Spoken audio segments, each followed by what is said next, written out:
Balikan po natin yung balita kanina, kaugnay ng malalaking bitak sa gilid ng isang dike sa lungsod ng Tarlac. Delikado po yan, nilagyan na ng mga sandbag eh. Pero wag naman sana, pag turuyang bumigay ang dike na yan, malaking pinsala palalo ang posibleng idulot niyan. Nandong sa lungsod ng Tarlac, nakatutok live si Mark Zambrano. Mark?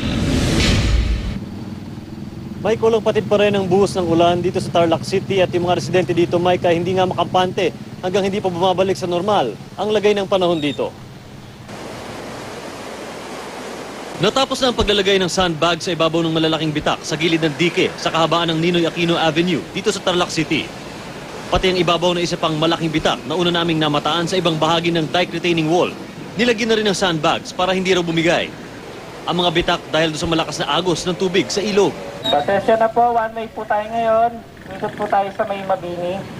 Kaninang umaga, pansamantalang sinara sa lahat ng uri ng sasakyan ang Aquino Bridge dahil sa pangambang madamay ang tulay sa pagguho ng retaining wall ng dike. Ang mga sakang puno ng buhangin na ito ang panandaliang remedyo lamang sa malaking pinsalang naidulot dito sa dike ng sunod-sunod na pagbuhos ng ulan at ang malakas sa paggagasa ng tubig dito sa Tarlac River na nagdulot itong napakahabang bitak dito sa gilid mismo ng dike at ang halos itong pagbagsak na itong river wall diretso mismo sa ilog. Ang kinakatakot ng mga otoridad dito, yung unti-unting paggapang nitong napakahabang bitak patungo na nga dun sa umpisa ng Aquino Bridge. Kaya sa ngayon, sarado muna sa lahat ng uri ng sasakyan ang tulay. Matinding pinsalang idudulot ng rumaragsang tubig sakaling bumigay ang dike. Dahil kapag ka nasira ito, sisirain niya ang simbahan ng Plazuela, papasukin na ang downtown. Billions of property ang masisira. Ayon sa CDRRMC, halos ang ibabaw na lang daw ng kalye at river wall ang naiwang nakatayo. Na-scar na yan, no? Siguro yung estimate natin mga nasa 2 to 3 meters yung na-scar.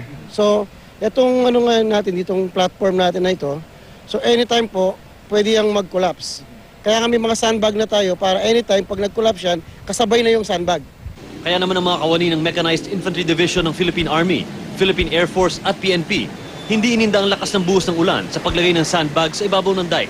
Lahat ng portions ng dike rito along the Tarlac River, i-inspect namin yan dahil titingnan namin yung scouring sa ilalim eh. Doon ang nangyayari kasi, kinukuha yung pang-ilalim ng ng pundasyon.